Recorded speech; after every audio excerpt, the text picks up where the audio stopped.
Captain, we have them. We've established Transporter Lock, the Star Trek Discovery podcast. Join Ken and Sabriel each week as they explore strange new episodes, seek out new plots and new characters, and boldly go where no podcast has gone before.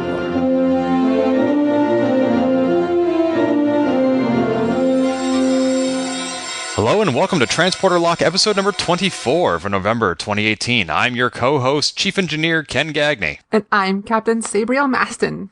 Hello, Sabriel. Ready for another mission? Yes, I am. Good gosh, it's been a month already. I know, and we're only getting these tiny little morsels, about 15 minutes per month. Totally worth paying for CBS All Access. Oh, I had a conversation with someone about that this week on Twitter. I saw that. It's really so much more economical to just wait until January and then sign up and watch, all 4 short treks are going to be an hour. Yeah, honestly, if you do not have it yet, go ahead and wait. They're good episodes, but not economical. Right. And we have a lot to say about this most recent episode, Calypso, but first we want to catch up our listeners on other news from the universe of Star Trek. Yeah, I just saw, moments before we started recording, that Michelle Yeoh is allegedly in talks for her own Star Trek spin-off. So she would be playing Mira Georgiou in the Prime universe? Well, it's all speculation, but that's what makes sense. So, hey, it could be Mira Georgiou in our Mirror universe. So before the events of the... Like her ascendancy to Empress? Yeah. I see. Yeah, this is all still in talks, and if you Google for this news, you may see some spoilers, not only about Season 2 of Discovery, but also about Captain Georgiou and the larger Star Trek universe, which we're choosing not to share in this episode because the information is out there if you want it. But right now, it's all just speculation, so I would rather just wait and see how this plays out. Yeah, I did not keep up with her. Apparently, she said some things on Instagram and at New York City Comic-Con that I intentionally did not follow and then accidentally spoiled here. So, oops. But that is not the only news from Star Trek. Let's talk a little bit about some of my favorite characters from Discovery. Sabriel, I think you and I have spent an inordinate amount of time over the course of Transporter Lock obsessed or just musing about the minor characters we see on the bridge of Discovery, like Ensign Detmer. How cool is she? Yeah, she's badass. And we also have that Daft Punk type character. Mm-hmm. Oh, we got a name for them, didn't we? Did we? I mean, there is Ariel, but she's separate from the Daft Punk character. Yeah, I could have sworn over the summer, sometime in the last year, we've gotten a name for that character. I wouldn't be surprised, but their mystery is part of their allure because we see so little of them and we can't help but wonder, what are they doing on the bridge? What is their background? Why do they look and act the way they do? Who are they? Where do they come from? What is their race? Obviously, someone's got to do the sweet jams. Right. Thank goodness for Daft Punk. I mean, otherwise we wouldn't have Tron Legacy either. They were the best part of that movie. I'd argue different, but they were a good part of it. Yeah, they were an essential part. How's that? Yes. There we go. And yeah, I love these minor characters, and that is why one of my favorite episodes of TNG was Lower Decks. You remember that episode? Yeah, that was a really good episode and a really heartbreaking episode as well. Yeah, it focused on these 4 minor characters on the Starship Enterprise, and they interacted with people like Riker and Worf and Picard, but primarily it was about these 4 ensigns who we'd never really seen before. It's an interesting way to show life on the Starship that is not just the main 7 characters, because allegedly there's 1,000 crew members here, and what do they all do? What are their life's goals? That's right. And yet we only ever get to see a very small slice of that. There's so much more happening on the Enterprise, which is potentially interesting, and Lower Decks gave us a glimpse into that. Yeah, Voyager had their own take on this as well with Good Shepherd. That's right. Is that when they were stuck in the shuttlecraft looking for dark matter? Yeah, they had the Delta Flyer, and they had basically Janeway taking care of the... It was a very similar concept, but not quite the same, because these are people who had never been on an away mission during their entire trip. And so she's like, I'm going to go out there and I'm going to make them do something. They're going to enjoy it. And they're all like, but we liked not doing it. We didn't want to go on away missions. We've seen what happens with people who don't have names. Oh, no. Kind of sounds like the John Scalzi book, Red Shirts. Have you read that one? I have not. Oh, I recommend it. But yeah, minor characters have so much potential, partly because their stories are so untold. And that is why I was initially so excited to hear that Star Trek in addition to the currently airing Discovery and the in-development Captain Picard series, they're expanding to yet a third show, perhaps to run concurrently with the others, and it's called Star Trek Lower Decks. Yeah, so beyond that, we have no real idea what it could be, but other than based on the name. Well, we do have an idea, and it's not exactly what I thought it was going to be. I thought maybe it would follow minor characters, and in a way it does. I thought maybe it might even follow the characters from the TNG episode of the same name. It does not. What we do know is that it has a 2-season contract already, and that it will be an animated comedy. It'll be focusing on one of the least important ships in Starfleet. All I can think of is the Orville. When I think of this. Orville, I like the Orville. Like most of the episodes. Sometimes they're a little hit and miss, but hey, most TV shows are. And so, hey, if we can, the idea, I don't know, I'm just thinking like actual Star Trek universe. Orville. All right. Well, there is some reason to be optimistic. For one, I've always felt that Star Trek... Oh, gosh. What? I just remembered who I heard was doing this. Who? The writer for Rick and Morty. Are you talking about Mike Mahan? I honestly have no idea. Well, that is No idea.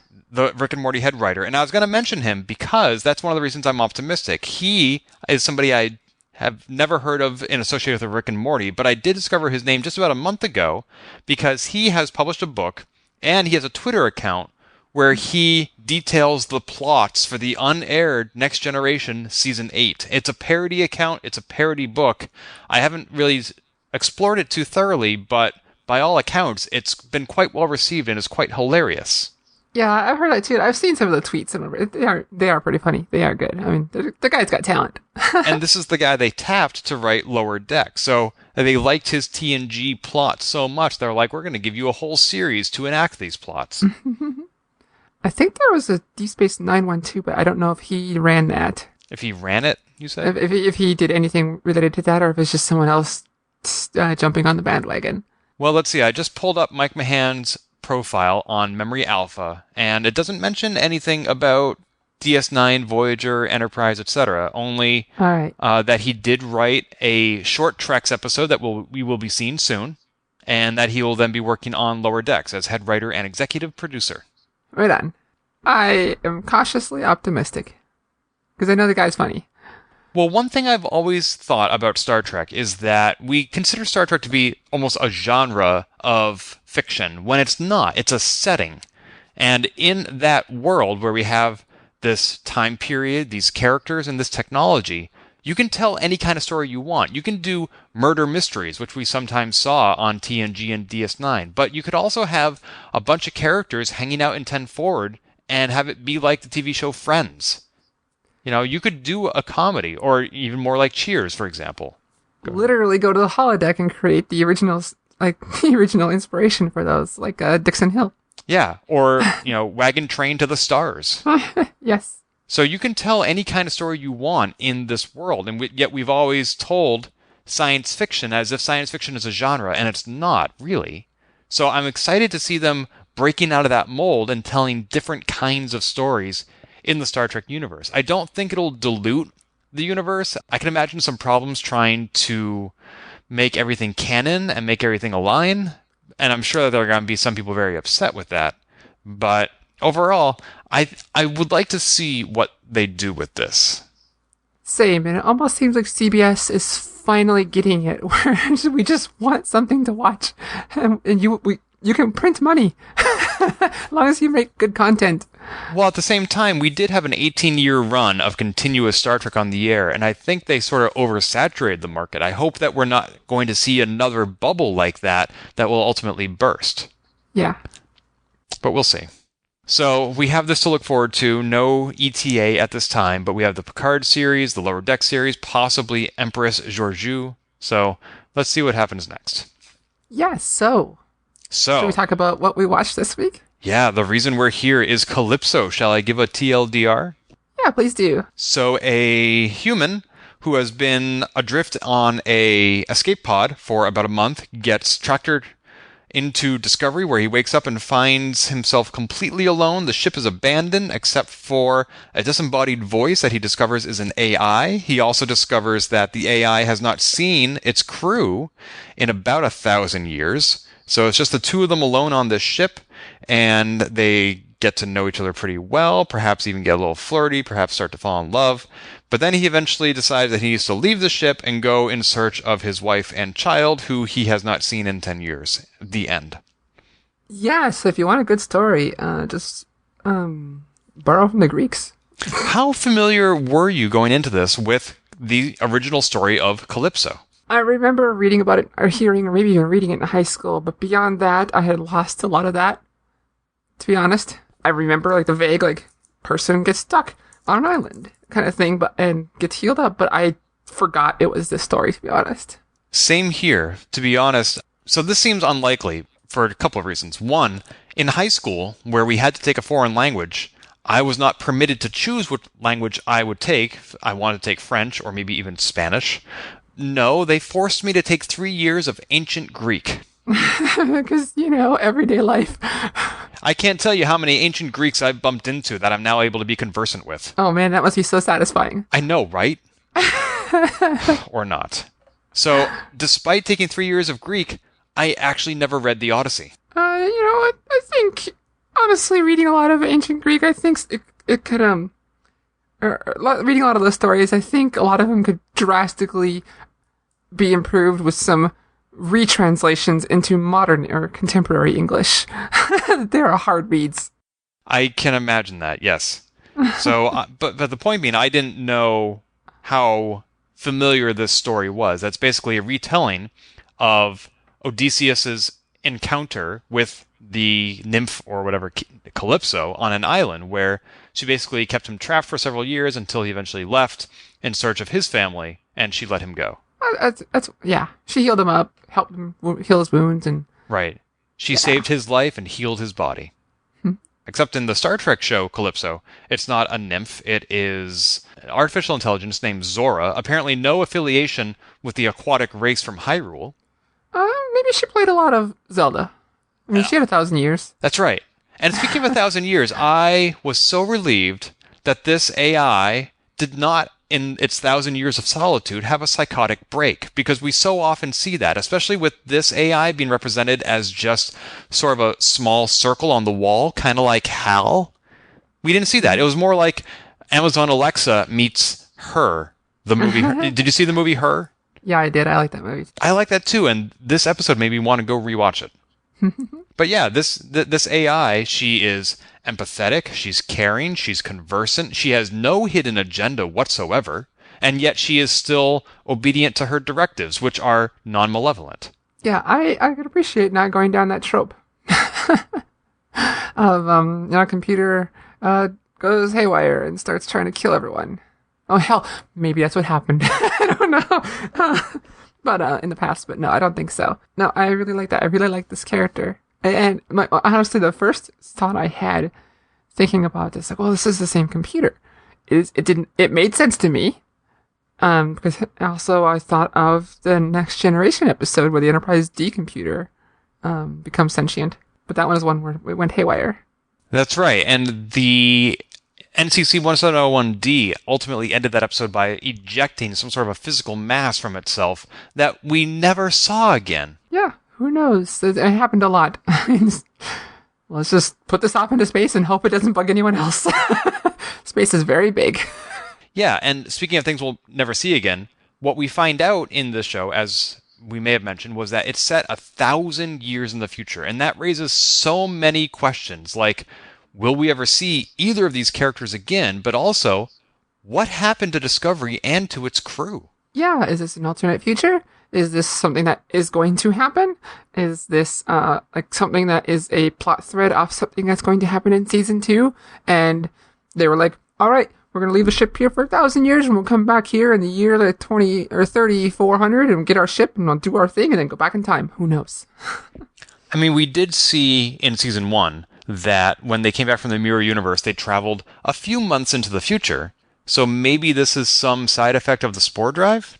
Yeah, possibly. I mean, there's infinite dimensions and diversities, and so who knows? Are you referring to Idic? Maybe. But it seems unlikely that Discovery could sit untouched by any alien race for 1,000 years, because at some point this was cutting-edge Starfleet technology, and somebody's going to want that. When your ship's lost in space, like they were next to some kind of spatial anomaly, because we saw like various lightning and whatever from outside reflected in. There was definitely a cosmic event occurring, and we don't know if Discovery was trapped and the crew tried to escape, but for some reason they told the AI to stay right there, and that was 1,000 years ago that they told her that. Now, obviously the AI was not as evolved at that point, but they were still willing to trust the ship to run itself, even back then. Yeah, so like, hey, I mean, so obviously it was an intentional departure, and they thought they were coming back, or they are in some way. It's just time travel, wibbly wobbly. But this also means that we know the ultimate fate of Discovery as far as it pertains to the TV show we've been watching, because in Star Trek Generations, the Enterprise crashed. In Star Trek Beyond, the Enterprise was destroyed. We know that that won't happen to Discovery, assuming this is the same timeline, because it has to be around long enough for Calypso to happen. Well, we don't know. Something could have happened where they're like, all right, we're going to park the ship here for 1,000 years and come get it with our time travel device. They could. We don't know. It's very strange.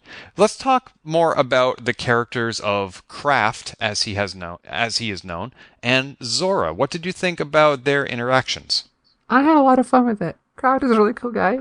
I think he seemed very interesting. I would love to see more of him. Zora, I'm like an AI that's not out to kill everyone, who's actually just seems charming and warm. I think that's cool. I thought the character had... There was a lot of something there. I wish I could explore more. I wish we can get more of these two characters. I love their interactions. Like, nothing seemed hostile. Nothing ever seemed angry. And other than the, like, Kraft's initial, like, who or what are you? And being unsure. I mean, he was on the ship of the enemy, so of course he's going to be a little uncertain at first. I have two questions there. One is, why do you think their initial interaction in the sickbay, she seemed almost to be going haywire, just randomly turning lights on and off and ejecting drawers? Why do you think she was doing that? Maybe it was more to mess with the viewers. I don't know. I mean, granted, she had not had any interaction in 1,000 years, and maybe she just forgot how. It's possible. But it set the tone for me that I thought maybe things were going to go haywire and that this was going to be a not positive interaction. Yeah. Or maybe it was trying to get him to move around and look around like, hey, I'm moving the drawers over here. Come over here. Check this out. Get him to move around so she can measure him better? I don't know.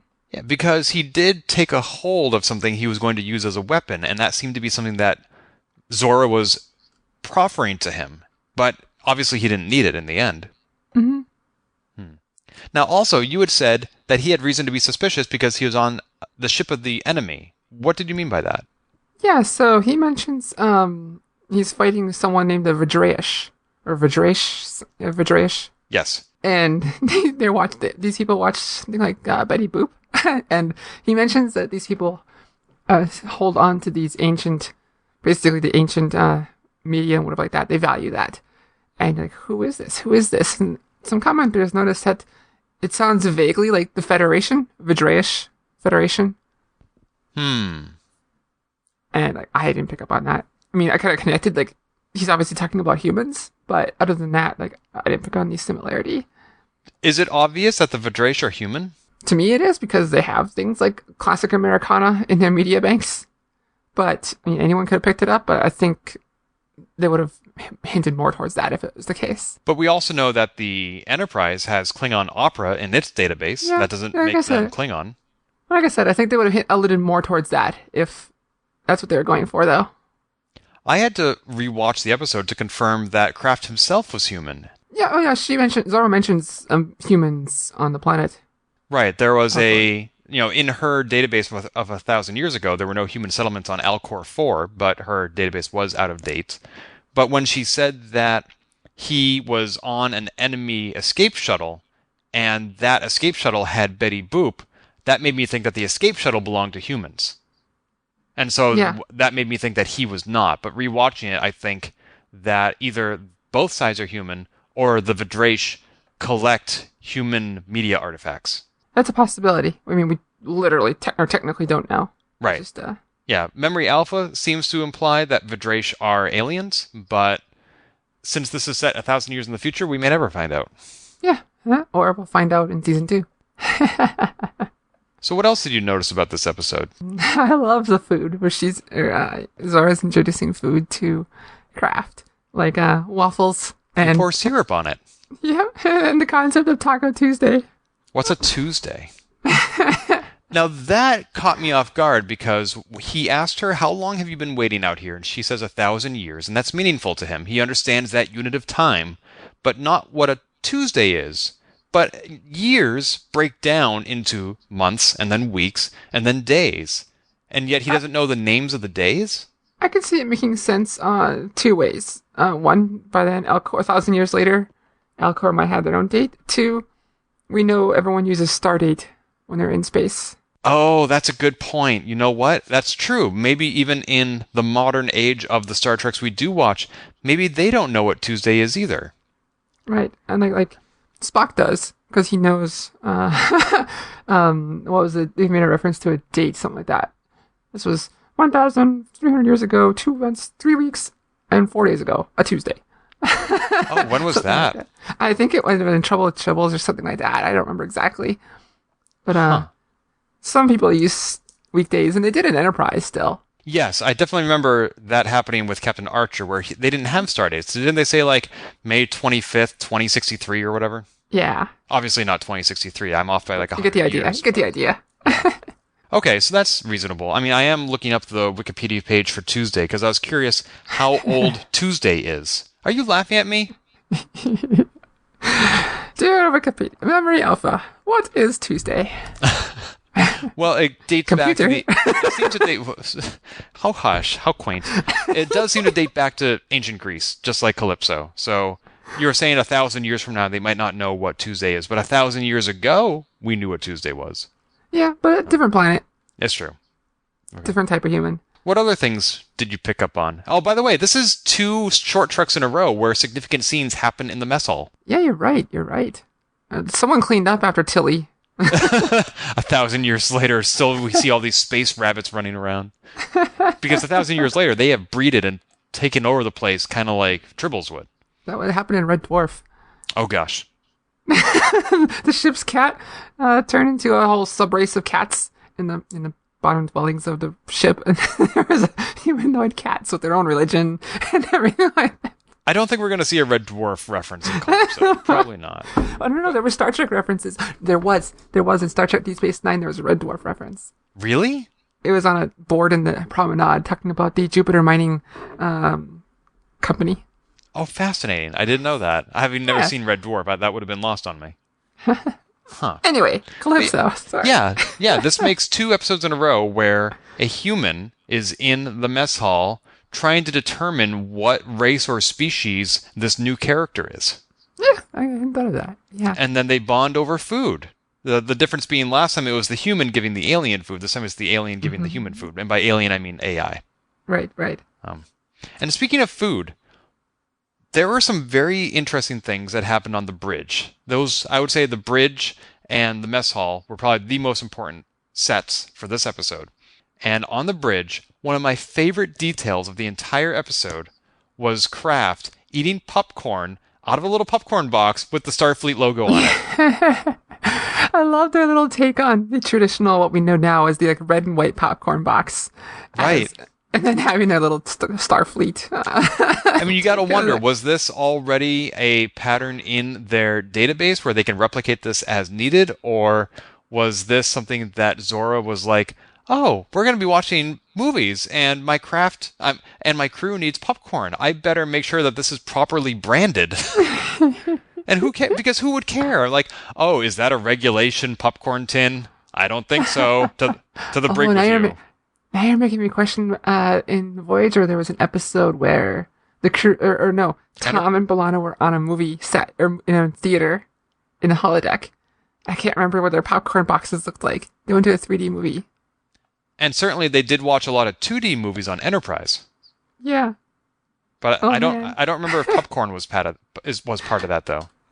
Yeah, it was. Okay. But they didn't have the Starfleet thing. Oh, man. Now I have to research this. Oh, wait, you know what? I'm going to the Memory Alpha page for popcorn. All right. Here it is. Beautiful. It's a human snack food. Hey. It has shown up in 4 episodes of Enterprise. 1 episode of DS9, It's Only a Paper Moon. You see Nog eating popcorn while watching movies. I love that episode. And then, of course, Tom Paris recreated the Palace Theater to watch Attack of the Lobster People. Neelix offered them popcorn, either buttered or unbuttered. I love Neelix. I am fond of him as well. Oh, and there's a little picture of Dr. Phlox eating popcorn. He is eating it out of a glass bowl. Yeah, I remember in Enterprise there was no Starfleet branding, but I don't remember Voyager. I love that I'm recording a podcast with one of my best friends talking about popcorn. In Star Trek. In science fiction, yes. Of all the places I thought my career would take me, this was not one of them. Yay. Okay, so, also, they used the view screen on the bridge of the Discovery to watch movies, which all my life, I've been watching Star Trek since 1987. That is 31 years. It never occurred to me, I bet we could play Mario Kart up here. Better yet, they were using the entire deck with the holographic imagery they have to watch a 3D version of the movie. That's right. This is not technology that we've seen elsewhere in Star Trek, and you're right that they took full advantage of those holo emitters to make non-tangible 3D projections based on a classic 2D artifact, that being the movie Funny Face with Audrey Hepburn and Fred Astaire. Yeah, I was like, oh, I want to watch. I want this to. If this is where 3D technology went to, I would be all for it. As opposed to the 3D stuff we got a few years ago. Right. We have had 3D remakes of classic 2D films. Like last year, for the 20th anniversary of Judgment Day, I saw Terminator 2 in theaters in 3D, and it was kind of cool, but compared to what you're getting on Discovery, doesn't hold a candle. It was pretty quick. It was pretty kick-ass. Now, have you seen the 2D version of Funny Face? No, we were talking a little before the show. Like, I may have thought I did, but a lot of movies have similar looks and like layouts and whatever like that. Like I thought I did, but no, apparently I had not. But I do want to see it, and it's something that was up my alley. I just shocked I hadn't seen it, to be honest. Yeah, I confused it with another movie that I also have not seen, being Funny Girl with Barbara Streisand, based on the Broadway production where she played the same character, and that was her movie debut, actually. But I've not seen Funny Face or Funny Girl, and they are completely unrelated. So, no, long answer to a short question, I haven't seen it. But I should. Related to this, something I thought was interesting is that Kraft chose the transporter room to make a bunk. Put his cot up, or his hammock in. Aren't there quarters on Discovery? Exactly. So I'm wondering what happened here. Why was he using the transporter room as a place to sleep? We did see him being railroaded by Zora into the mess hall. Maybe she also said, this is where you can sleep. Maybe because there were no quarters available. Right. Maybe there are some corpses there. Not that I think Zora is responsible, but nonetheless, if I had a dead body in my house, I wouldn't expect somebody to sleep next to it. Yeah. Or she's expecting the crew back. She's like, why would I can't let them sleep in these rooms. They're coming back any day. That's true. Maybe she's just being respectful. She's like, oh, yeah, these rooms are empty, but my crew, hopefully, optimistically, could come back any day now. Sort of like Rey waiting for her planets back on the desert planet. No, they're never coming back, Rey. You have to let them go. They were nothing. You're nothing. You come from nothing. Join me. We'll rule the universe. Now I'm having flashbacks to Red Dwarf again. That was not Red Dwarf. What are you talking about? No, I'm thinking of when they discover Crichton, the android. He's actually a chef. He's serving a dead crew, but he doesn't realize they're dead. Oh, that seems sad. Yeah, they kind of dropped that storyline when they actually added him to the roster of the cast. But something that happened on the bridge that I'm very curious about was what I would call the film's climax, where Kraft dresses himself up as Fred Astaire and dances with Zora. You're making little noises. What's going on? It was so sweet. It was so romantic. Was it? Tell me about it. I don't know. He was just trying to, I don't know. He was just doing something nice back for Zora after she'd done so much for him. I thought it was really sweet. It was very thoughtful. Very few people, I suspect, would see a computer, especially a disembodied one, as something with emotional needs and willing to go out of their way to do something nice for it. Wouldn't even register on their radar. And yet that occurred to Kraft when he got the experience of being out in the bay with the birds and the waves and the thrumming. He was like, this feels like being home. What can I do in exchange? What can I do for you? And he taught himself to dance, which was awfully sweet. Obviously, even though he's a reluctant warrior, he seems to move like one. He's very agile and very spry on his feet. Here, the computer shared her favorite piece of media that's in her story base, something so intimate and sweet. And he basically takes her on a date there. I was like, oh.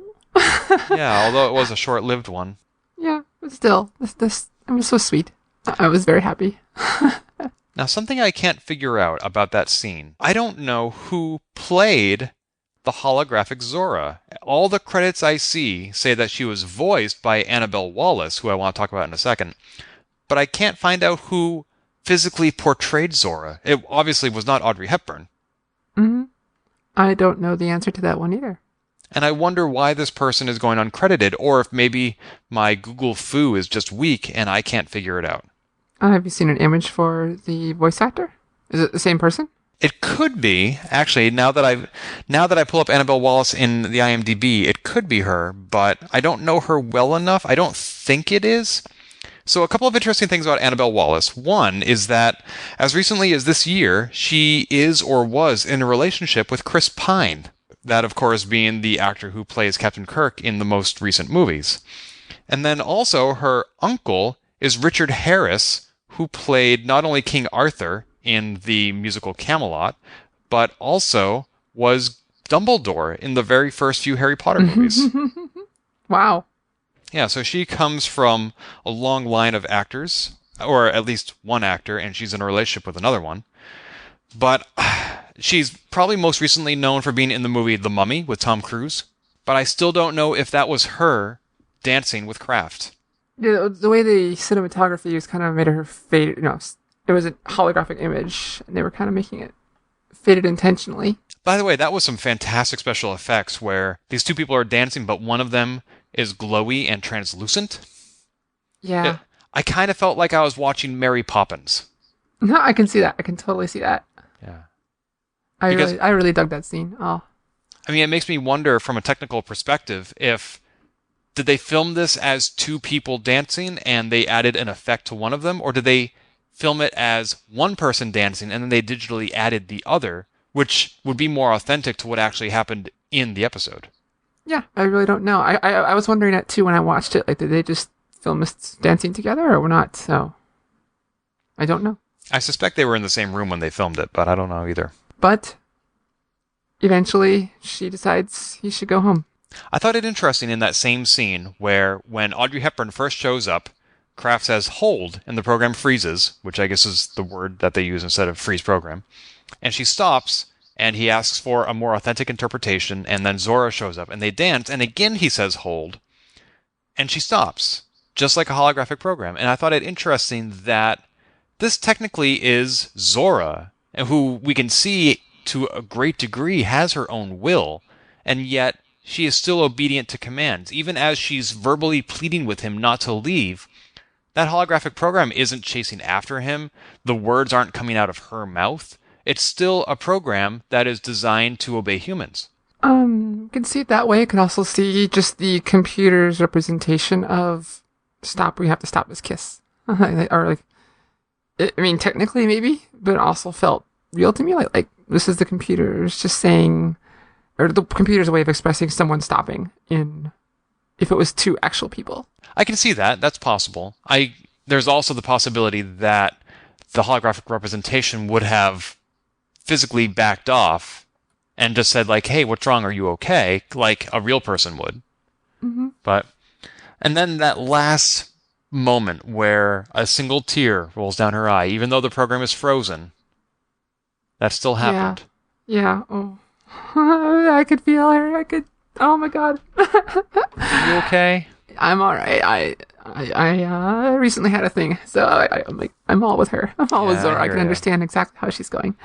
But you'll notice that Zora filmed that scene because at the end, when Kraft is leaving the shuttlecraft, we see the two of them dancing. Not the movie Funny Face, but Zora and Kraft dancing in the shuttle bay.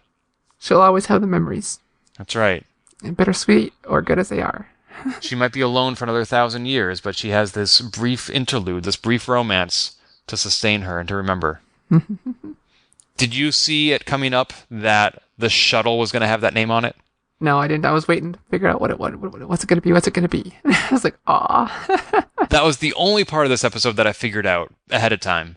Yeah, I liked that. I thought that was cute. Because what I had missed, I watched the episode twice. I knew that they had just had that shuttle delivered and that it had never been tested. I missed the part where she specifically said it hasn't even been named yet. Yep.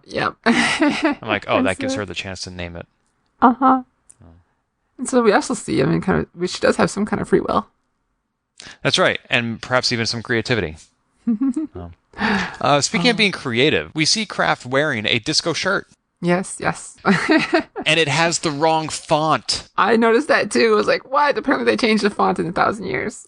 Like, just a few minutes before this episode aired, on our @TransporterLock Twitter handle, we tweeted a photo of you and me wearing that shirt. And so that font was very recent in my memory. And I was like, that is not the right font. Yeah, I noticed the same dang thing. I was like, what? And I'm wondering if this is sort of like when they introduce a new Transformer so that they can sell the toy. If now they can say, oh now you can buy Kraft's disco shirt.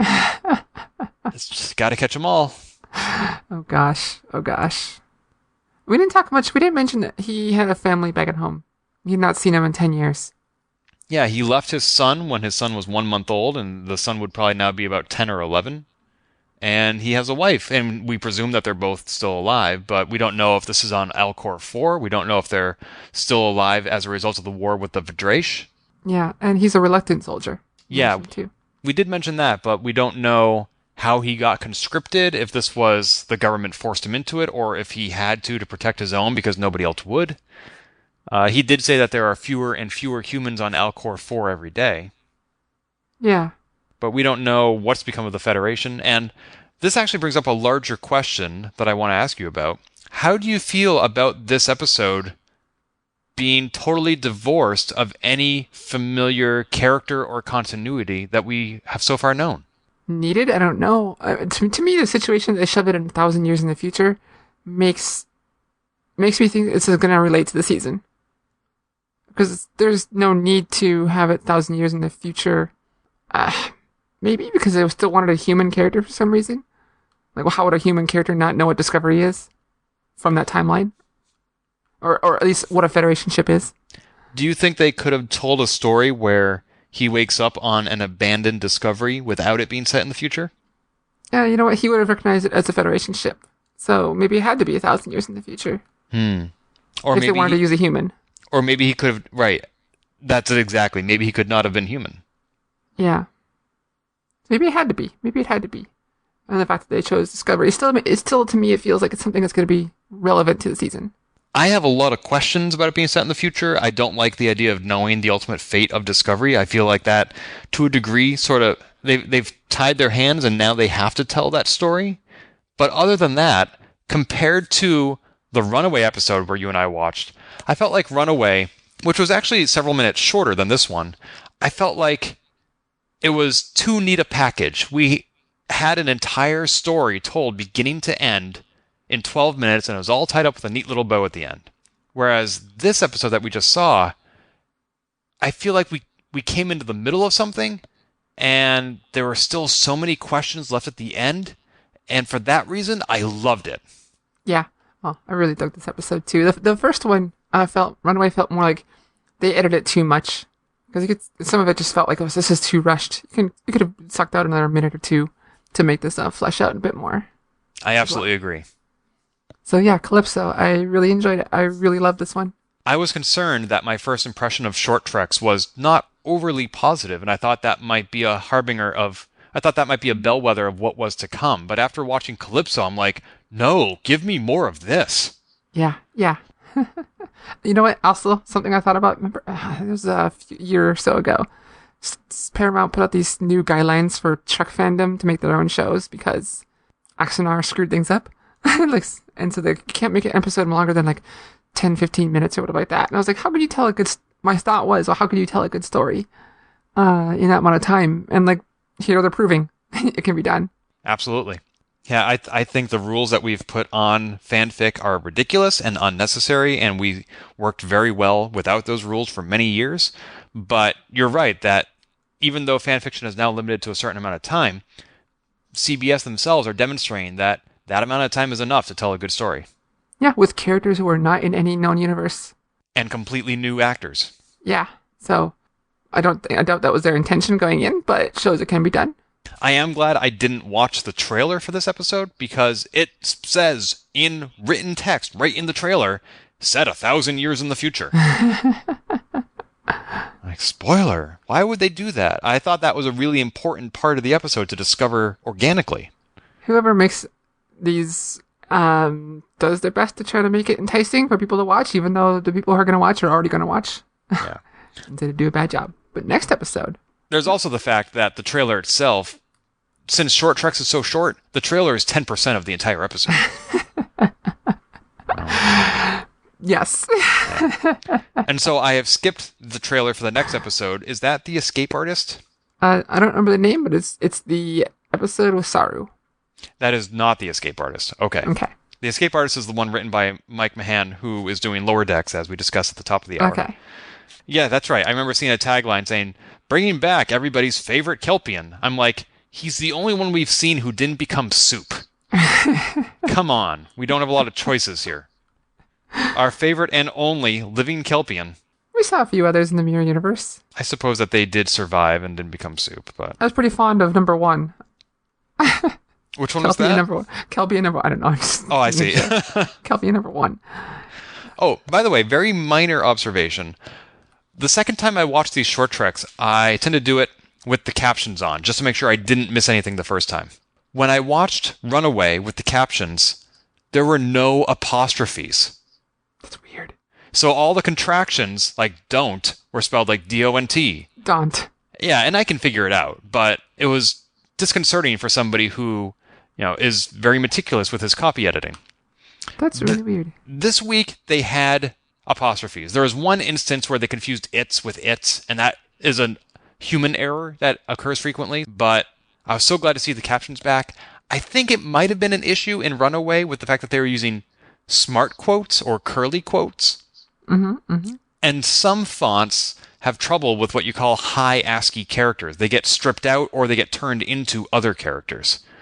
And so even though they were using smart quotes this week, I think whatever algorithm they were using for short treks just stripped out all the high ASCII characters. Gotcha. It's possible. Yes. Yeah. So that was a very minute but disconcerting observation. No, but it can be important, though, especially for someone who actually needs the captions to be able to enjoy the material. That's a good point. And I'm very glad that they do have them and that they do seem accurate other than that one point, because I think Star Trek, consistent with the philosophy of IDIC, should be accessible to everybody. So I think it's great that they do have captions. Anyway, I think that brings us to the end of this week's episode of Transporter Lock. Yeah. Let's go watch Funny Face. I'll probably accidentally watch Funny Girl. And then I'll go back and watch Calypso, and I'm like, this is nothing like Funny Girl. What's happening? Who are these people? Who is this? Where is Barbara Streisand? She's in beaches. But we don't know why, because it's the Streisand effect. She tries to hide it. All right. Well, then, I guess signing off, this is Chief Engineer Ken Gagney. And this is Captain Sabriel. Have a wonderful month. We'll talk to you again soon. Or in the meantime, on Twitter at TransporterLock. If you've enjoyed this episode, please leave a review on iTunes and keep your hailing frequencies open by following us on Twitter at TransporterLock or subscribing to our podcast and email newsletter at transporterlock.com.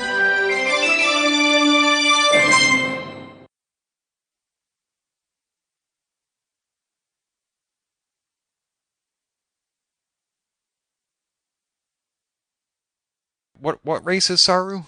Elkampan? No. No. Alterian? No. Ferengi? What? No. Is it? Come on, we knew this.